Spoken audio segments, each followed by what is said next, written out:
Okay, just start off with congratulations to Chase McLaughlin, right? And AFC Special Teams Player of the Week, a big deal. First Colts kicker to make 3 field goals in one game over 48 yards. Great game by Chase, right? I mean, big time playing, so well deserved. You saw some roster moves we made. Signed Chris Williams to the active roster. Signed Ty and Secchi, right, to the practice squad, and then placed Ashton Doolin on IR with the toe injury. So looking forward to a good week of practice and getting ready for a division opponent. Frank, you guys didn't quit pay on IR. I guess what you guys have seen on him looks maybe better than expected, given what happened? I just think we'll continue to evaluate that day by day, week by week. It is an ankle injury, so we'll see. He's responding well, but we just got to take it day by day. Is Ashton season ending, or do you expect him back? I'm going to expect him back. Frank, I have 2 questions on the offensive line. The big move, right? 3 guys, 3 different positions. What was the thinking behind moving Braden Smith from right tackle to right guard? And then secondly, you've had trouble at tackle. We know that. Why no Dennis Kelly to this point? The move inside, one of the reasons, I won't get into all the reasons, but because there's a lot of moving parts, but I would say one of the obvious reasons, which I'm sure you guys were figuring, was, Braden as a run blocker he's elite. I mean, he's one of the best in the league. So in an effort to get the run game going, is, hey, let's put him inside. You got he and Quentin and Ryan in there. So it wasn't as much of a reflection of tackle, just. It had nothing to do with him at tackle. I mean, he was, it wasn't that we felt like he wasn't playing well at tackle. This was run game and center of the pocket, So, yeah, that's the move we made. And then the second question, as far as Dennis Kelly, I love Dennis Kelly. I mean, I'm excited. I was with Dennis in Philly for a minute, where I'm excited he's here.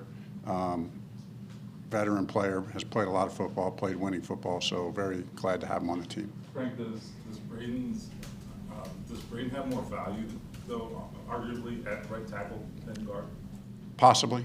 That's what we're working through that this week. Yeah.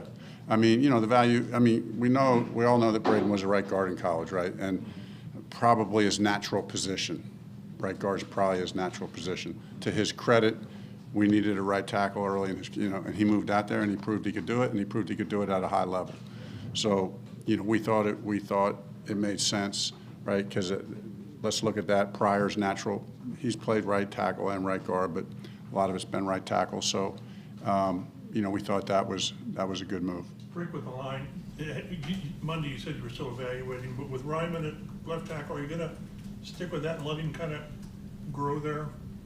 Yeah. As a starter. Yeah, that's. I think that's going to be our plan with Ryman. He did some good things. I know there were some calls and some stuff, but that's just going to be part of the process of. We feel like that was a good pick. We feel like he's got a lot of upside, and so right now I'd be willing to tell you that we think that's going to be our left tackle. You do that with the idea that there's going to be growing pains. Yeah, there's going to be growing pains. But. We just think he has the makeup, he has the physical talent.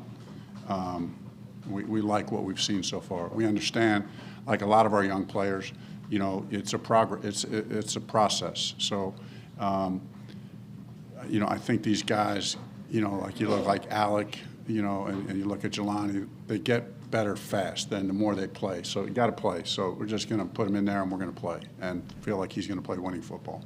Can you update on Shaquille Leonard? I know you had a broken nose. Yeah, no. There's a long list there. I'm just going to choose for today anyway, just say that, the injury report will come out later. All these guys that you might want to ask about, let's just for today, just kind of, we'll put that injury report out later and give you guys the update, and then a little bit more detail on Friday. Frank, we know what happened last time you guys played them down in Jacksonville. How much are yourself and the team looking for this opportunity to face them again and try to get that first win in the division? Yeah, it's a big deal. As you said, AC, it's a division game. They beat us up pretty bad last time. I think we all understand that. I think we're looking forward to the opportunity. We know this is a good football team. They're good in all 3 phases. We know how we've been against them lately. So this is more about us. This is more about us, you know, taking a step and proving that we're making the progress that we want to make. So that's really our mindset. Sure, there's always the, hey, they beat us bad, they shut us out, they did all those things. But, we all think about that, obviously. But it's even more about who we are and to prove it to ourselves and to take that next step. It's a great opportunity. Frank, any thought to having Danny Pinter be the starting center, no matter Ryan's health situation? That has not been discussed.